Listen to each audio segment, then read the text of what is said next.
we really should continue on to the next session, and this is of particular interest to me because it's on the late career surgeon. And I'm very pleased to invite the Vice President, Professor Laura Viani, and past President, Professor Frank Keane, to come and act as co-chairs. Frank and Laura. Thank you. Thank you, President. Vice President, you're starting off. I'm going to start off. Yeah. So welcome to this session, the late career surgeon. Professor Alverdy was wondering, we all picked particularly because Professor O'Connell thought we were all getting a bit on or getting a bit old. So just to warn you about that. Anyway, this is a very important, first of all, I'd like to thank Professor Keane for being my co-chair today. As you know, Professor Keane is past president of the college. He was a general and colorectal surgeon. He was also a chair of the Forum of Postgraduate Training Bodies and was a joint lead in the National Clinical Programme in Surgery. So he wore many hats. So I think this is a very important topic. I mean, what is a late career surgeon or a senior surgeon? When surgeons arrive at the pinnacle of their surgical career to be considered a senior surgeon, it's taking many years of surgical training and practice to achieve this lofty title. But more than ever, we need to find better ways of retaining their clinical skills, the skills of these surgeons and their expertise gained in a long career. And maybe we should think about transitioning out of clinical practice into other areas involving mentoring, training and education. And I think this is very important going forward. Now, it's very variable when people have to retire. In Ireland, you can stay till you're 70. In other countries, there's no mandatory retirement age. I know if you're working in the airline industry, you have to retire at 65 or even a bit earlier. So it's very variable. So anyway, I would like to welcome today, there will be 3 speakers and then there'll be a discussion at the end. I will introduce the first 2 speakers and Professor Keane will introduce the final speaker and lead out in the discussion. So I'm delighted to welcome Professor Eilis McGovern as the first speaker. Her talk will be From Surgeon to Manager, Reflections on a Late Career Choice. And as you know, Professor Eilis McGovern was the first woman to be elected President of the Royal College of Surgeons in Ireland. She was a student at UCD. She was awarded a European scholarship and worked at the Mayo Clinic. And returning to Ireland, she was appointed as consultant cardiothoracic surgeon at the Mater and then set up a wonderful unit in St. James's Hospital. And she was also appointed as National Programme Director for Medical Training at Ireland's Health Service Executive. And she's received many honours and awards throughout her career. And she's worn many hats. So you're very welcome, Eilis.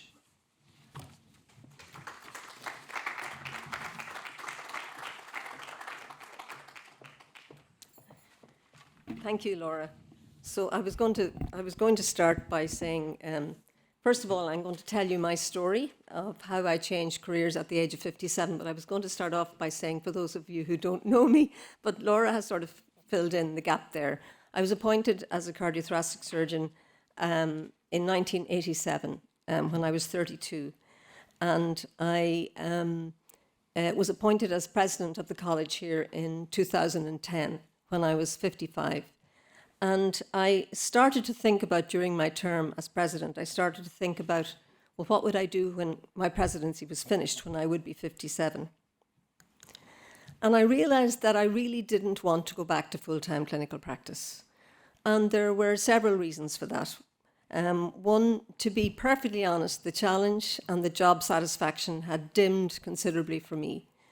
The thoracic end of cardiothoracic surgery is very varied, but cardiac surgery, the 70% of the operations that cardiac surgeons carry out in the generality of cardiac surgery are one of 3 operations: coronary artery bypass surgery, aortic valve replacement, or a combination of both. So to be honest, it was getting very repetitive. And I just found that, having been doing it for so many years, that I wasn't getting huge satisfaction out of it. In terms of work-life balance, as I got older, I found the on-call, and particularly the 24/7 availability, I just found that harder to deal with, and it began to be very restrictive. looking at my slides here. The clinical environment, I mean, we're all familiar with those, particularly in Ireland here, with the service pressures. For cardiothoracic surgery, not alone did you need a bed to operate on a patient, but you needed an ICU bed or a HDU bed. And we know here how that just can't be guaranteed. And when there weren't enough of those, well, which patient did you cancel? Like Sophie's choice. It was not pleasant. Patient expectations are very high now, and cardiothoracic is associated with an unavoidable, significant morbidity and mortality rate. The trainee learning curve in cardiac surgery, there's an added dimension, which is that we're working against the clock. And we know that prolonged bypass times and prolonged cross-clamp times are associated with poorer outcomes. That makes training challenging. And keeping up with specialty knowledge as a surgeon in a small specialty in a small country is a challenge. There were about 15 of us at the time that I was president here. And a really important one for me was going out on top in the context of surgical skills. During my career, I'd seen a few surgeons who continued to operate beyond their peak, and their results weren't quite so good. And I thought, that is not going to happen. I do not want that to happen to me. So at the time, if I was to think of an ideal job spec, this is what I came up with. I wanted to do something that was completely different, not in the clinical arena. I didn't want to be a clinical director, for example. But I wanted something that was challenging and that was going to give me job satisfaction. I wanted it to be in an area that I was passionate about and where I had the expertise that was necessary to do it. I wanted to make a difference. I wanted to make changes for the better, a post that was meaningful. I wanted a better work-life balance, no on-call, regular hours, weekends off. I wanted to retain autonomy and control as much as possible because we're used to that as consultants. So that was very important. And ideally, if there was a budget as well, brilliant, because that allows you to do things. And I wanted a job that retained the social engagement element that we take for granted perhaps in our everyday work as clinicians, but we're meeting people all the time. I certainly didn't want to be in a back room, in an office somewhere, not meeting people. So towards the end of my second year, the job of director of what was then called the Medical Education and Training Unit, the HSC Met, was advertised. And I thought, well, that's right up my street, education and training. And I applied for this post and was appointed. And I just remembered that Professor Keane was on the interview board. So it was a secondment, which was important because I kept my salary and I kept my contractual rights and my employment and my pension eligibility. It was a 3-year term, but it was renewable once, and I did just short of 6 years in this role. The post was located in Dr. Stephen's Hospital, which, as you know, is the corporate headquarters for the HSE. And that was important to me because I wanted to be near the decision makers so that I could influence change. My reporting relationship was to 2 different people, the National Director for HR and the National Director for Clinical Programs. And they gave me great autonomy. They left me to my own devices, and that was important. In terms of hierarchy, at that time in the HSC, there was the Director General, then all the national directors, and then I was the tier below that. So I was in the corporate headquarters and meeting people regularly who were the decision makers. And there was a ring-fence budget with Met, which was very important because that meant that I was going to have an opportunity to change things. So prior to 2012, Met, as it was then, was all about training from internship through to specialist training and the oversight of consultant appointments in Ireland through the Consultant Appointments Unit, which was a successor to Corlin and Ospedale. And at the time that I took up the role, a medical workforce planning was added to the remit of the department. And the HSE saw the department as being a sort of a hub for everything to do with doctors in the HSE. And for that reason, it was renamed National Doctors Training and Planning. So my vision or goals when I started in the role were, first of all, I wanted NDTP to be about strategy and policy, and influence and change, not an administrative function. I wanted to make things better for our NCHDs, and if you remember, the McCraw report came out around that time, and the recommendations in that report were a blueprint for me for what we needed to do. I wanted to strengthen the processes and bring consistency to the delivery of training. And just to give you an example, that sounds a bit willy. You might think, just give you an example of general practice training at that time. You might think that the Irish College of General Practitioners would have been analogous to RCSI in the governance of training for GPs. But in fact, the role of the ICGP was mainly to recommend trainees' names to the Medical Council for the Specialist Register. The training was carried out by 14 independent, separate training bodies, training groups around Ireland.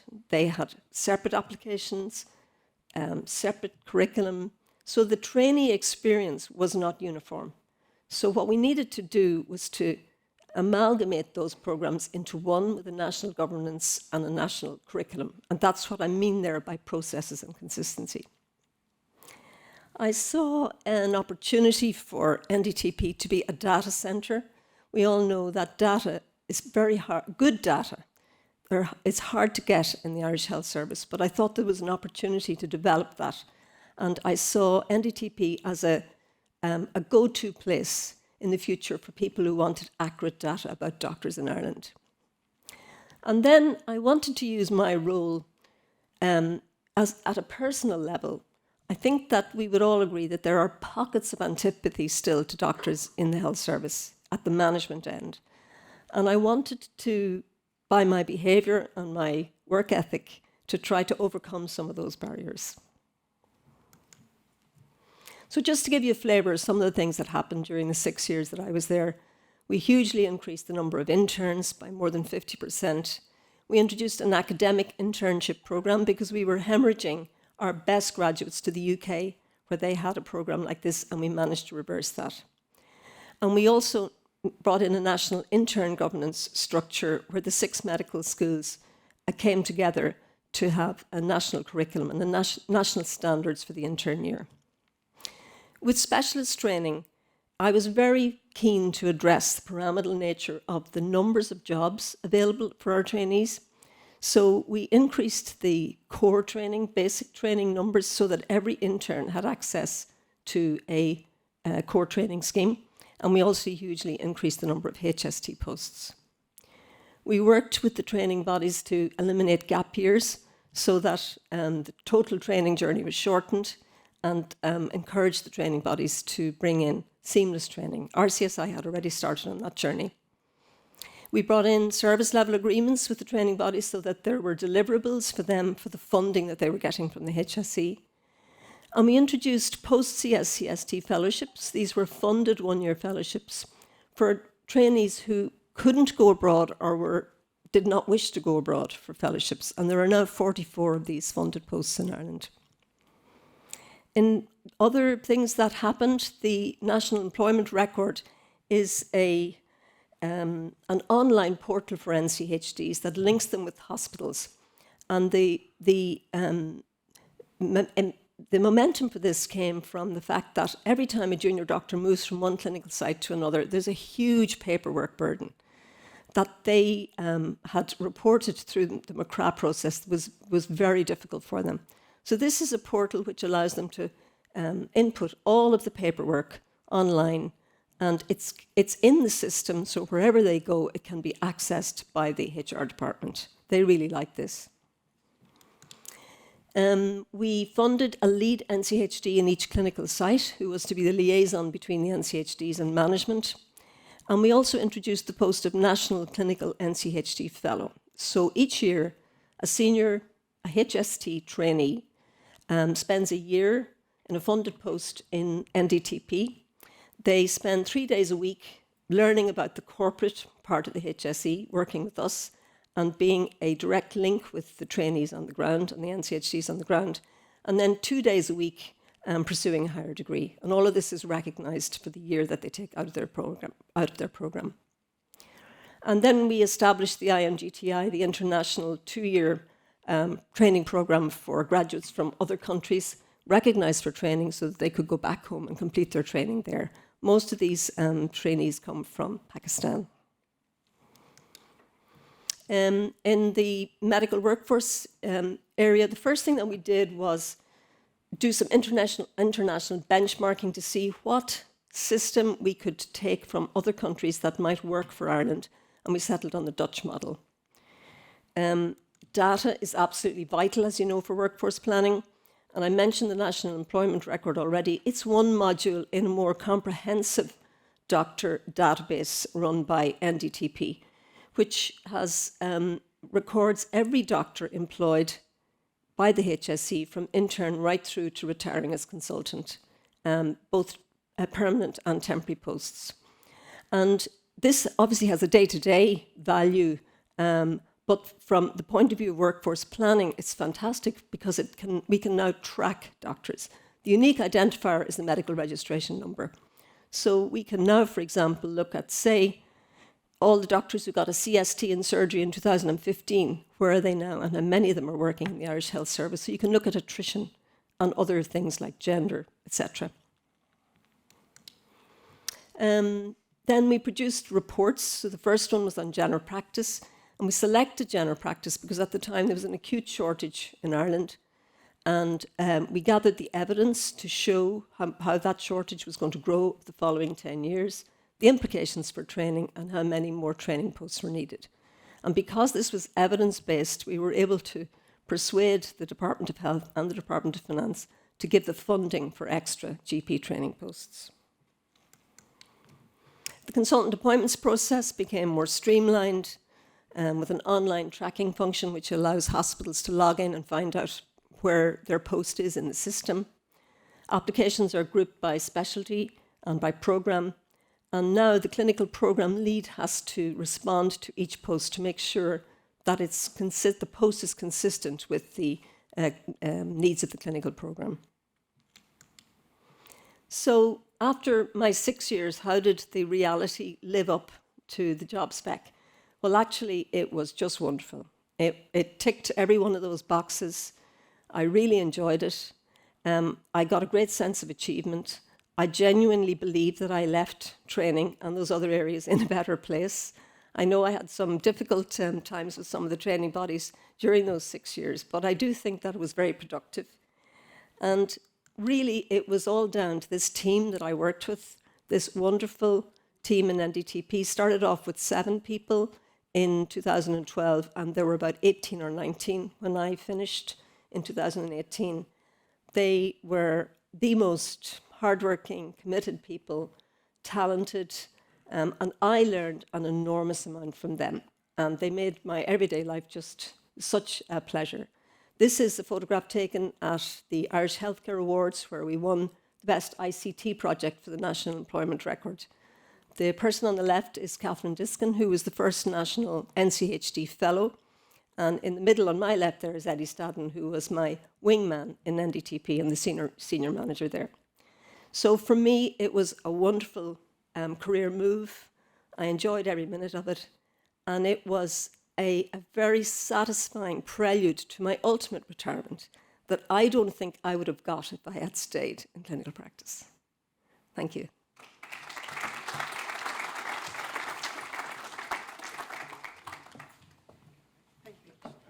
Thank you, Professor McGovern. I would now like to invite Professor John Alverdy to do his presentation on the end of history illusion and the retiring surgeon. Professor Alverdy is a leading surgeon scientist with a focus on the molecular basis of surgical infections and the gut microbiome. Dr. Alverdy is the Sarah and Harold Lincoln Thompson Professor of Surgery and Executive Vice Chair, Department of Surgery, University of Chicago. His research has received continuous NIH funding since 1999, and he's mentored many postdoctoral fellows, surgical trainees and colleagues. And he's also had many leadership positions at many national organisations. You're very welcome, Dr. Alverdy. Thank you very much. Here's my disclosure. I got this title from this man here, Daniel Gilbert, who is a professor of psychology at Harvard, who also has a TED Talk if you'd like to see it. It's called The End of History Illusion. Sorry about that. And he wrote this article and it was published in Science. And it's a really interesting article. And basically what it says is that the end of history illusion is a psychological illusion in which individuals of all ages believe they have experienced significant personal growth up to the present moment, but that they will not change in the future. So Dylan Thomas, who I read about, who's a Welsh poet, as I'm sure many of you know, died at the tender age of 39 in New York. And he wrote this beautiful poem, a little piece of it I'll put here. He said, "Do not go gentle into that good night. Old age should burn and rave at the close of day. Rage, rage against the dying of the light." But as we just heard, there are old surgeons and there are bold surgeons, but there are no old, bold surgeons. And that seems to be a problem. And so a lot of people are starting to write now about the surgeon as second victim. And, you know, if you've been in this business as long as I have, and I just turned 69, we sleep with ghosts. We all have ghosts, and we sleep with them. And, you know, it can go only so long, until which time you realize, no more ghosts. I want to sleep with the angels. So I wrote this article that ended up in the American College of Surgeons bulletin called "The End of History Illusion and the Aging Surgeon," which may be why Professor O'Connell asked me to give this talk. And here's my bio. I've been practicing at a leading university hospital in the United States for 30 years. I've been on its medical school admissions committee. I was on the admissions committee for 8 years. Now I'm a tenured professor at this medical school. I could never get into this medical school. Professor Kibbe is a brilliant example of one of its graduates. I've interviewed for general surgery resident positions for 30 years. And I'm a general surgeon trained in open surgery, self-taught in laparoscopy, and am now a curriculum-trained robotic surgeon. And I'm good at robotic surgery, and I like it because I can sit down. And I can point to things, and residents' little twiddling hands can go on and off. And most importantly, I have a daughter who is a second-year urology resident at Duke. So I've watched her go through medical school and undergraduate and apply, and I get a phone call from her every day, and sometimes she complains, and I go, that's normal. And she cries, and she's quitting every day, and I talk to one of my other residents. She goes, oh, that's normal. Everybody does that every day. You're quitting every day you're a resident. So let's agree on the following, that medical knowledge has increased exponentially over the last 30 years, yet medical school still crams all this knowledge in 4 years, at least in the United States. And medical school admission is at an all-time competitive high, at least in the United States. I can't speak for Ireland, but I'm sure it's the same. And a residency in surgery is at an all-time competitive high. I'm actually embarrassed to interview some of these candidates. You know, they've gone to all Ivy League schools in the United States, trained at the best medical schools. They've won a gold medal in the Olympics, cleaned up the Ganges rivers, and, you know, I mean, I don't get it. So the end of history illusion, you know, is this in a nutshell. We forget that in the past we were young, free, perhaps healthier. Everything felt new and fresh, and we were fascinated by the experience of learning new things. At near retirement, we face aging issues involving our health, our academic relevance, our clinical obsolescence, and the challenge of changing our routine and learning new things. So of course, as we approach retirement, we romanticize the past, and this is what Professor Gilbert documented in a science paper. And we cannot imagine a future that seems bright. And so we get grumpy. And we're grumpy on rounds, no good. So here's the Kubler-Ross, you know, grief cycle, which you may have learned in medical school or college. There's denial, anger, bargaining, depression. It's like kind of when you have an endocutaneous fistula. You know, you're like, oh no, that's not a wound infection. And then when bile is coming out, then, you know, there's acceptance. Okay? But then here's the one piece that she did not describe, which is cynicism. And we know older surgeons go into this cynicism phase. Grumpiness, resentment, dissatisfaction, fear of obsolescence, a bleak future for surgery. Oh, these young whippersnappers aren't the same as we were. That's no good. If you're feeling that, it's time to go. So we want our accumulated experience to trump our younger colleagues' book knowledge, subspecialty training, and robotic tendencies. You know, our residents are really good. Now, you could argue I sort of work in an elitist institution, and so I'm not privy to maybe what happens all over the world. But I do know one thing. Today's surgery is safer and patients do better. There's no doubt about it. And doing surgery is getting easier, maybe for me, yet getting to do surgery is harder, actually allowing yourself. And there's this carryover effect it was talked a little bit about, but you know, it's kind of dismissed. Well, anesthesia is better. We have minimal invasive surgery, pain control, enhanced recovery programs, etc. It's finely orchestrated step-by-step team approach. There's less trauma, less ileus, early feeding, early discharge, enhanced recovery. And I wrote this article because I wondered, is this all technical? Or is there something molecular going on? Is there a team? Is there some synergy going on? Is communication better? A lot is better.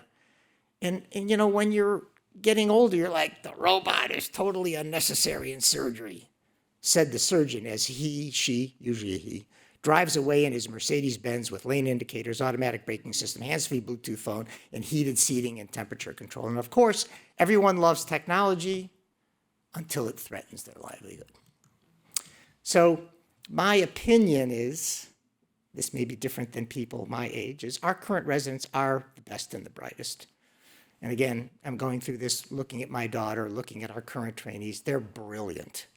But they work in trusted teams and trusted environments. That's a little different than when I finished in 1986.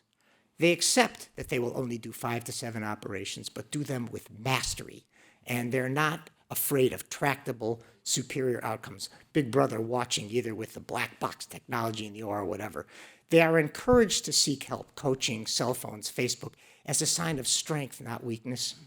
And they are creating future online platforms to standardize indications for surgery such that it can be digitally tracked. Imagine if you have a rectal cancer and you have to go online now and you have to say, well, this is a T3N2 tumor, blah, blah, blah, this, that, and the other. It's 1 centimeter from the anal verge. I'm going to do an APR, and a big buzzer goes off and says, no, you can do an anastomosis in this patient, and only 5% of certified people would do what you propose to do in this, and maybe the insurance won't approve it. And you're like, that's loss of autonomy. Maybe that's okay. They embrace technology and they don't feel threatened by it.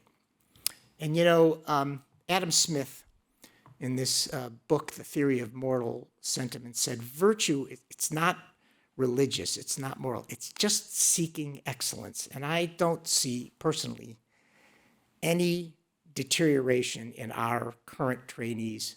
They want to seek excellence at the very highest level. There's no, you know, in my opinion, there's no betrayal of their purpose. There's no betrayal of their purpose to seek excellence at its highest level. So, in conclusion, this is one of my favorite authors. I just read his book on the left there, Living to Tell the Tale. And as many of you may know, he won the Nobel Prize for this book, 100 Years of Solitude. And I watched a YouTube interview of Garcia Marquez. And the interviewee said to him, is it possible to avoid death? Because he wrote this book, Living to Tell the Tale, about when he was about 92 years old.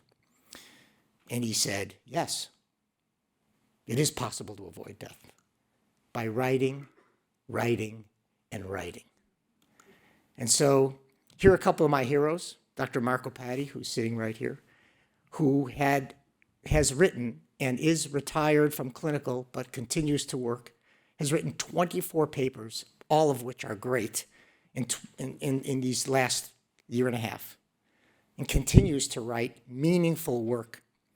And Dr. Neil Mortensen, who I guess was supposed to be here in February when this thing was, but I met him at the American College, at the American Surgical this year in Chicago, and he said he was not able to come. But here's another person who continues to write meaningful work despite not operating.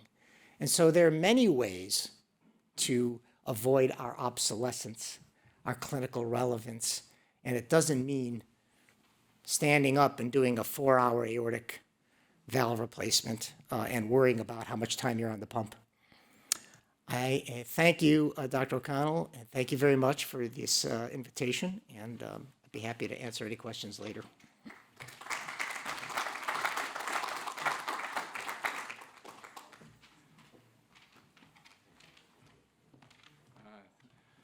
Thank you very much indeed, Professor Alverdy. That was a fascinating talk, and I certainly recommend anybody here to read his papers on the subject. Now, it's my great pleasure to introduce Peter Gillen. In fact, it doesn't take an awful lot of introduction. When I was asked to introduce Peter Gillen, I thought the next best thing I should do is ask Peter to give me his CV.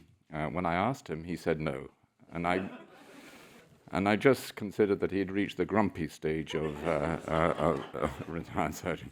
He said he was going to talk about that, so that's what he's going to do and give us now. So I'd like to welcome Peter, and the title of his talk is Hero to Zero and Beyond. Peter.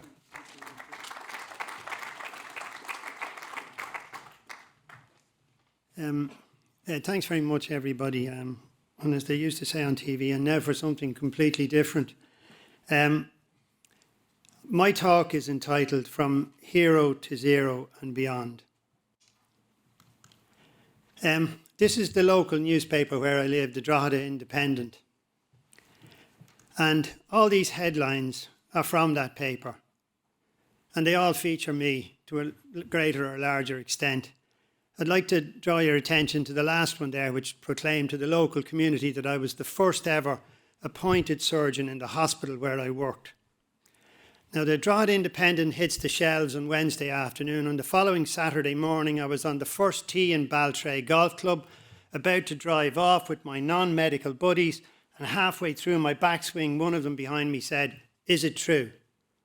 And I stopped my backswing and I said, "Is what true?" He said, "That you're a professor now." Now, I've known these fellows all my life, so I decided to play this down. I said, "Well, I'm not a full professor, I'm an associate professor." And he said, "Fair enough, hit away." So I played the round. I came into the clubhouse afterwards, and 2 more people came up to me and said, "Congratulations, Peter, on your professorship."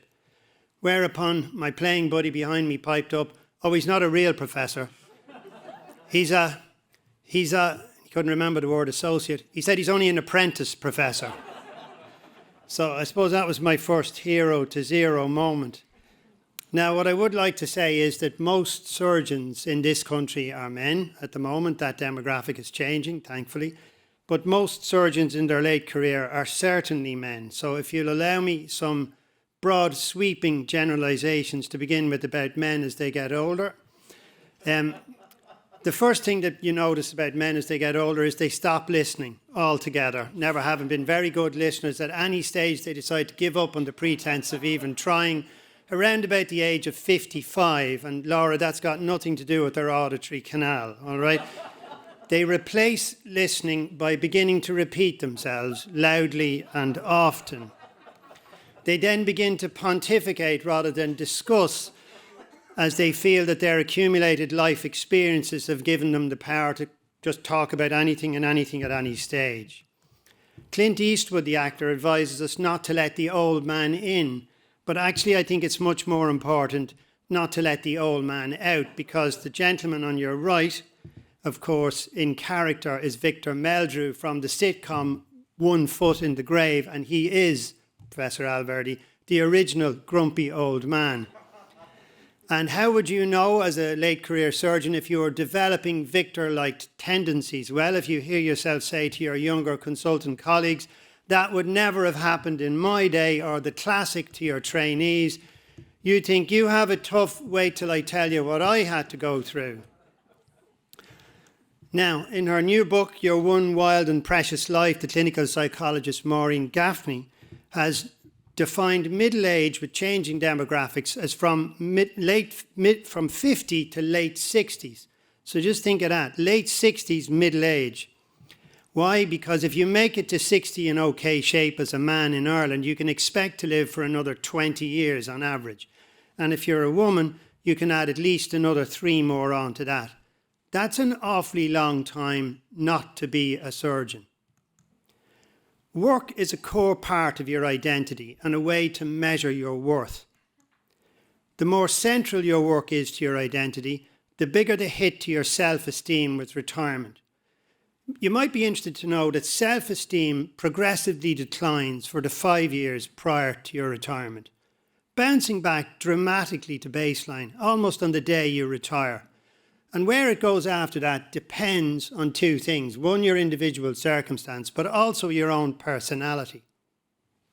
So if you're a surgeon and you're a type A person who has to have the biggest and the best, you could have problems with self-esteem after you retire.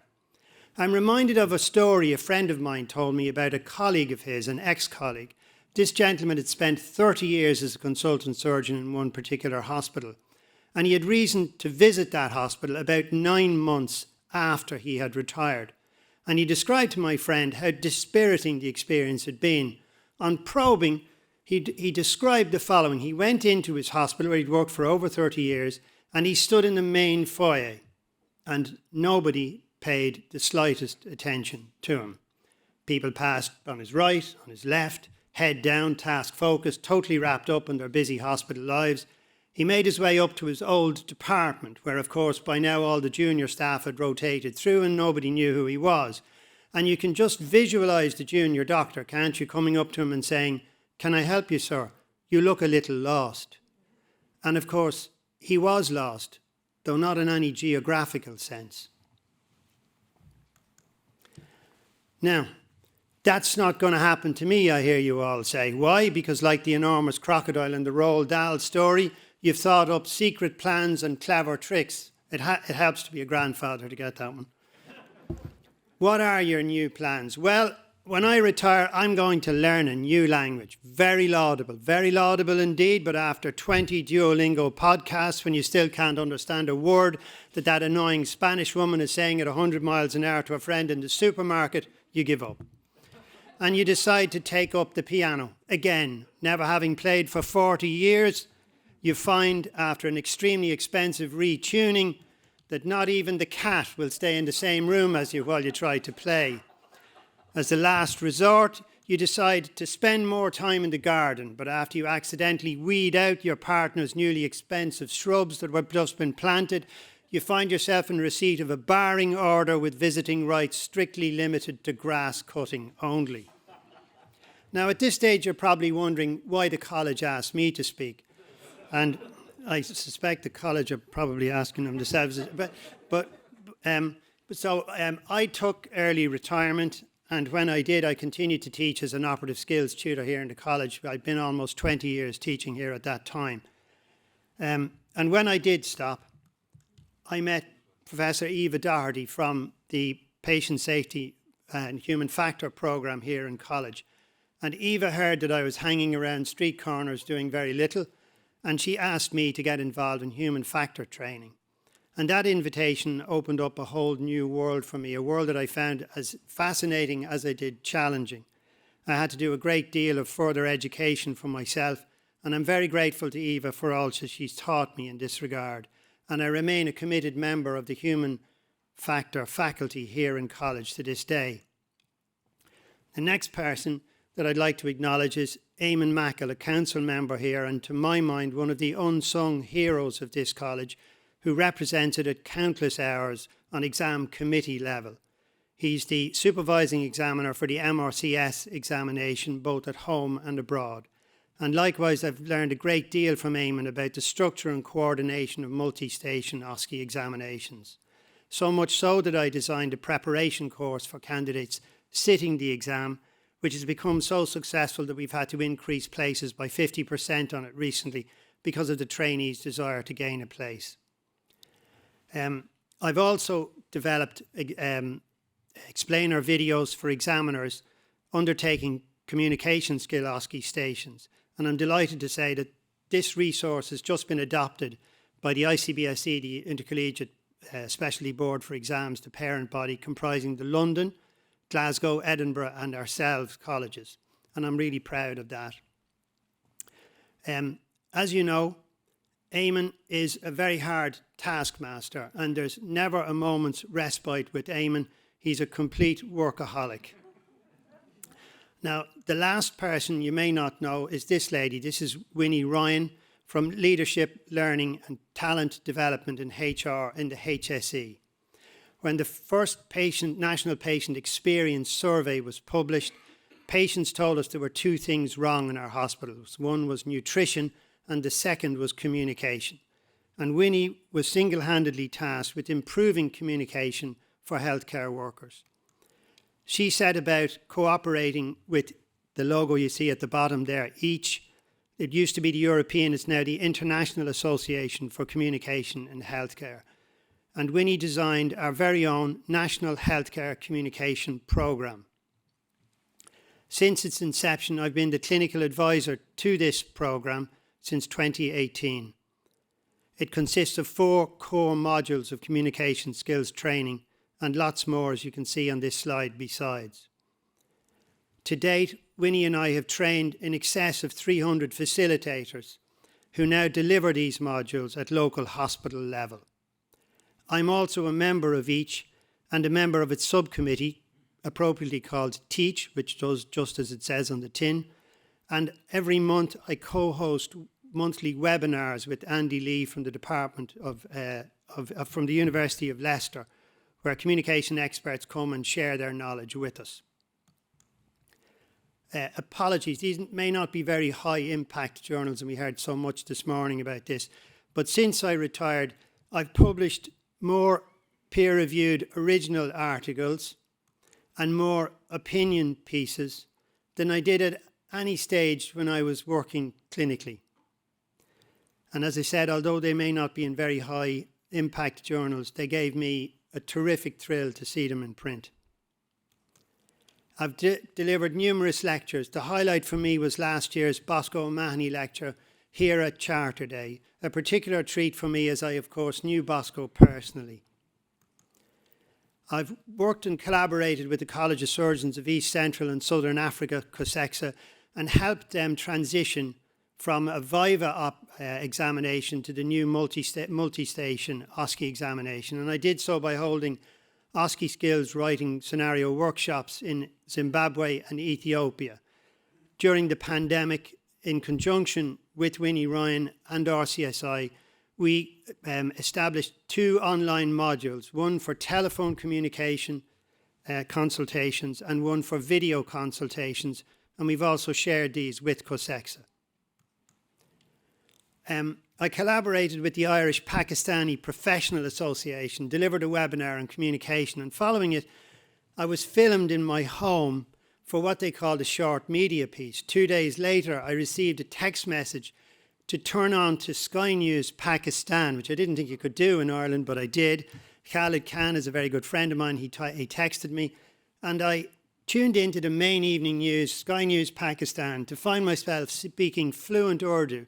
I took a screenshot and rushed out to get my wife and said, come in, I'm on Sky News in Pakistan. And she looked at this picture and she said, her comment, doesn't our painting look well? Hero to zero. I've been president of the Surgical Society here at college. This picture was taken in the Albert Theatre. And at the inauguration, we were so privileged to hear James Goodrich speak to us. James Goodrich was a world-renowned neurosurgeon with the single largest personal series of separation of Siamese twins who were cranially fused. The most incredible lecture I've ever heard.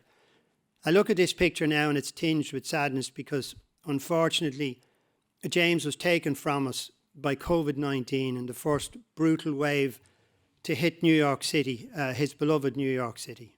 Yeshte Garawa Anam.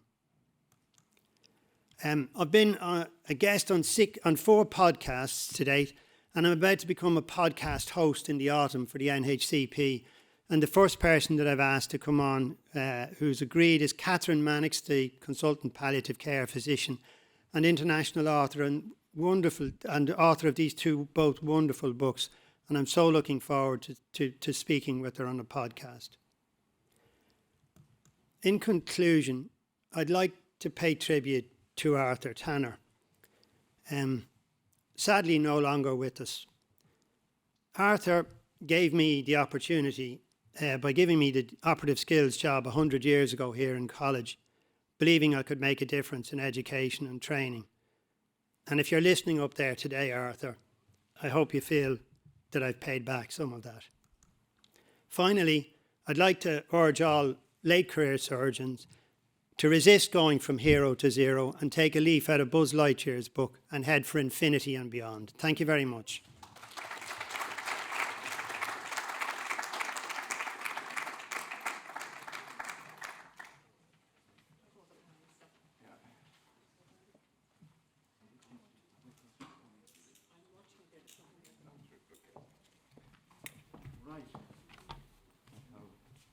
Alverdy, would you like to come up? Thank you. Well, I think we've heard three very interesting and very reflective talks about each's personal situation as they find themselves in now. It's very much the now rather than the future to a certain extent. What Professor Alverdy refers to is that we can't look back, or we can look back very easily, but it's much more difficult when it comes to actually looking forward. Now, firstly, are there any questions? I'd like to actually kick off with Eilis. Very interesting to give a whole span of your what you did afterwards, and the same to a certain extent with Peter's presentation. I've never heard that talk before. Can you actually speculate why you haven't actually had the chance to actually summarize what you did, that whole amount? And wouldn't that, if that was heard a little bit more widely, wouldn't that be an inspiration to people to go into these kind of jobs, which I'd say a lot of retirees look upon with some suspicion, working with the HSE, etc.? I hadn't thought of it, and Peter also has described a lot of HSE work. I think that it's an important area to open up because for various reasons, a proportion of surgeons will make a decision that there is life outside clinical medicine, and where better to reinvest in the health service than in areas such as what Peter has done and what I have done. So I hadn't thought of it before, Frank, but yes, I've never had an opportunity before to, and that was just, a very quick run through the types of things that we achieved, where the experience that I had and my background certainly enhanced the output from NDTP in those years. Yeah. Now, the team behind me were the actors, yeah, and who had the skills. But they used to say to me that they liked the interaction and the feedback and the contextualizing. Okay, thank you. President. Well, I'll just speak very loudly. Yeah. Without a microphone. Yeah. But thank you all. Any microphones? Yeah. No. The question I have for you.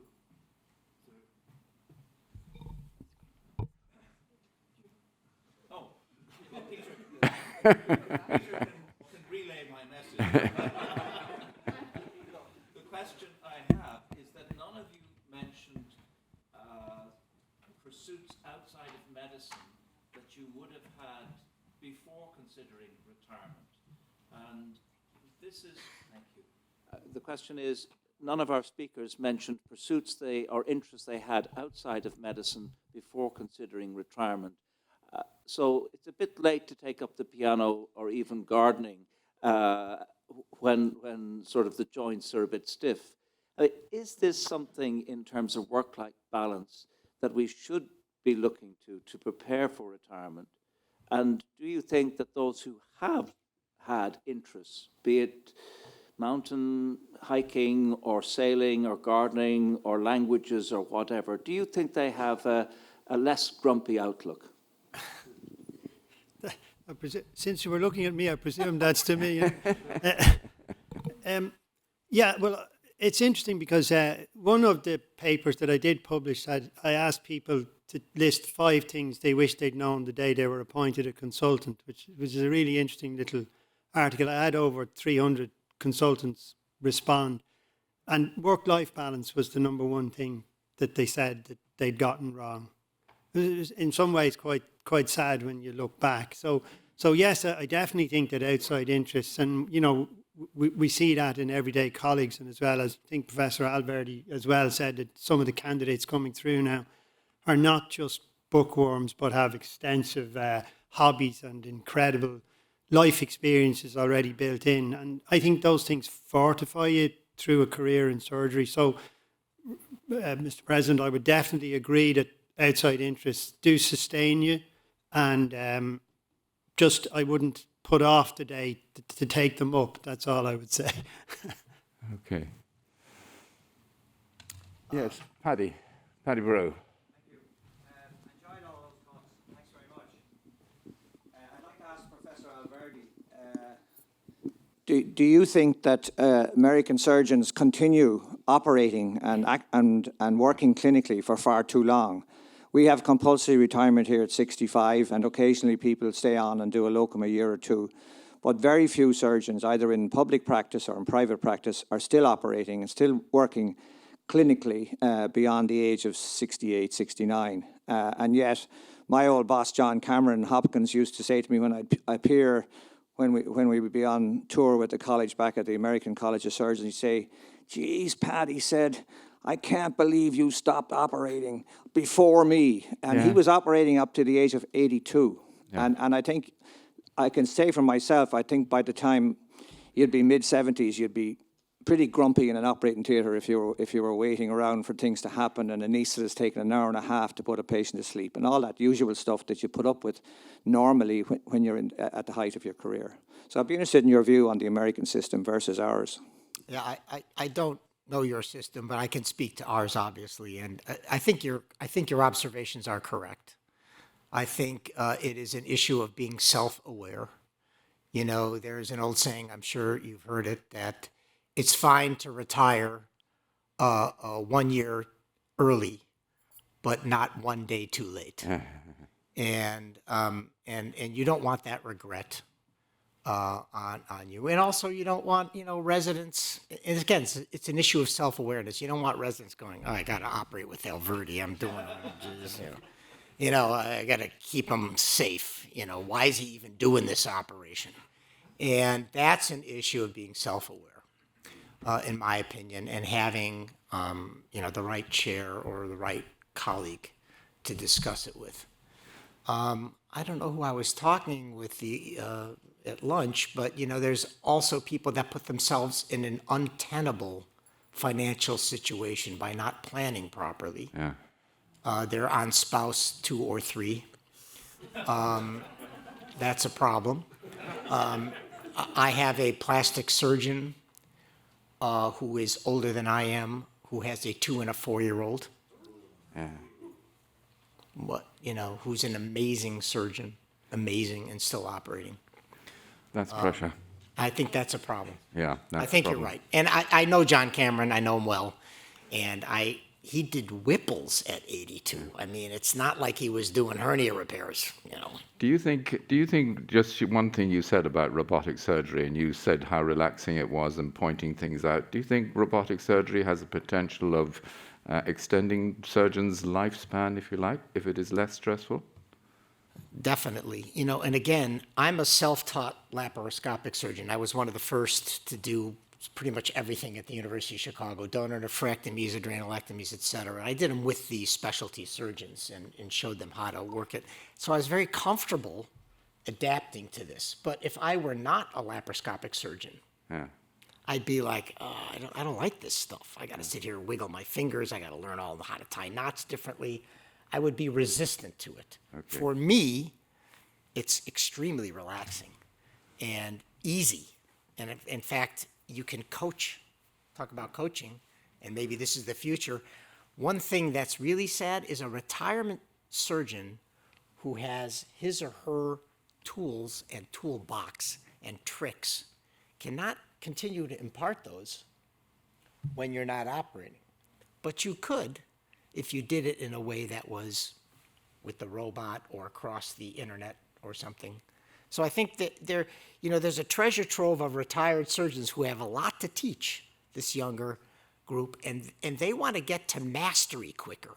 It's sort of like, for us, it was like 10 years to, I don't know, do an aortic valve or, do a complex Nissen quickly, 10 years. Maybe it should be 5 years because it's coached properly. Eilis, sorry, you want to comment? Can I just say very quickly, I do think that one of the big impediments to work-life balance in the Irish system is that surgeons still tend to look after their own patients continuously. We are not good at working in teams of colleagues. And I think that there should be more emphasis on that. It does require great confidence in your colleagues that they will look after your patients when you're not on call as well as if it was their own. It means that they have to commit to actually being more available, going in more. But you could restore very good work-life balance as surgeons in Ireland if when you were off, you were truly off and you had confidence that your patient is as well looked after as if you were there personally. But we still use that old model. We're comfortable with it, but the price we pay is 24/7 availability when we're physically in the country. Unless you're not in the country, you're available. And I call that trusted teams in trusted environments. And I think that's the wave of the future. Thank you. Well put. Micheál O'Riordan. Can I ask you, maybe Eilis might be able to answer this as well, we're interested in the Alverdy's. One of the problems I think in Ireland... Sorry, do you want to use the microphone? One of the problems I think in Ireland is that a consultant at 30 has the same contract as the consultant at 65 or 64.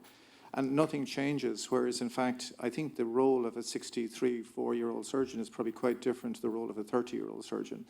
And I just wonder whether there's a place for a change in contract where perhaps somebody does a little bit more mentoring, maybe a little bit more of the organisation of meetings or research, and perhaps comes off call and maybe has slightly lesser workload rather than trying to do the crazy heavy lifting that you did when you were 32. Yeah, I would only, it's a good point, and I would only say that, there's a commercial in the United States where they have a 40-year-old talking about retirement with their consultant, financial advisor, and they're going like this. They don't want to hear it. They run in the room. They stick their head in the sand. They don't want to face it. And I think at the departmental level in the United States, chairs and section chiefs don't talk about retirement. We don't want to talk about it. No. Just maybe 3 days before you're about to retire, maybe, but not 10 years before. And you identify a very important problem. Again, it should be discussed, and there should be a succession plan. I have 2 people taking over my lab at the current time. I have a active NIH-funded lab, and I have 3 junior partners. We work in a trusted team. When I leave, I do a big case and I leave, I know they're going to take good care of that patient. That's the succession planning for your department. What about the succession planning for you? That's a good point. Well, I speak Spanish. I play the piano. I golf. I love my wife. Yeah. I have 2 children who are doing well and a grandchild. I have a pretty full plate. If I, had to quit tomorrow, I'd be good. Okay. Peter, can I ask you just about companionship? People look at retirement and they've been in this bustle of the hospital environment with lots of people around them all the time, patients and staff and everything like that. Suddenly that's gone and you lose that companionship. How do you cope with that, or do you think that's an issue? Was that an issue for you when you stopped relatively early at 55? Well, for me, I can't speak for everybody. So for me, I continued working in the college here, which was a great sort of boost for me to have that. And then, as I did mention, things kind of fell my way. Other people said, "Oh, look, he's free. Why don't we ask him to do that?" And suddenly, I was really quite busy. And although it was a joke about the golf, it's good to have non-medical friends as well, because they don't kind of consider you as something special, and when you finish, you've still got your friends outside medicine as well. And I think you make great friendships in medicine, and we keep them all through our lives. Some of my best friends are here today. But yes, I think a network of people outside medicine is important. And I was trying to say during the talk that maybe not just stop everything, that, you know, there are times when you still got a lot to give, and the college is a fantastic organisation which is open to all of us, and not just retired people. You know, I began as surgical skills tutor here 26 years ago now. And the college give you that opportunity to get involved in training and teaching, and it's really rewarding. You know, I used to look forward to coming up here one day a week, getting out of that pressurised hospital environment, teaching trainees. I really loved it, and I kept it up. And I think it's something that, you know, I know the college could accommodate a lot of people who feel that they have a lot to give. May I ask Peter a question? Yeah. I found it fascinating that you enjoyed writing, and that you said that your productivity in published scholarship was higher than it's ever been. And can you tell us about forget about the impact factor and what it means and who reads it, but the joy of writing? And I mentioned, you know, Professor Patty, about these are people that love to write and write meaningful things for them. Yeah. Not to mention the people that are reading their articles. Yeah, no, thank you for that. I was somewhat embarrassed about all the things we've heard about high impact journals today, but it's a fantastic thrill to see your name in print, and I see that Debbie's smiling up there behind that mask, because you know, she's received late night emails from me say, please look at this reviewer's report, you know, this is terrible, I'll never get this published, and I would get this one-liner back, don't worry, you know, we'll work on it tomorrow and stuff. And when you get it finished, it's a terrific thrill, because academia never really leaves you if you've been involved in academia. And I think just getting to print something is one of the best buzzes I've ever had in academic surgery. And I probably, since I retired, had a little bit more time to take a step back and reflect and think about things. And maybe I wrote like that thing about 5 things you'd like to know when you know, it was a weird kind of thing that just came to me, and I thought, why don't I just do a survey and write about that, you know? And it's a great buzz when you see it finished then. Thanks very much indeed. I think we should probably call a halt there. And I think one of the last things, and one of the last points that you made, Peter, was about the opportunities that the college offers in terms of roles that can be undertaken, whether it be working with COSEXA, whether it be working in teaching, health and safety and human factors, teaching anatomy, all these opportunities, clinical directorships and clinical leads, etc. The college does here offer huge opportunities for people going into retirement, and I think that's probably a good note to end on. So can I thank all our speakers who had tremendous talk and given us a lot of to think about, and thank the audience for their questions and participation. Thank you very much indeed.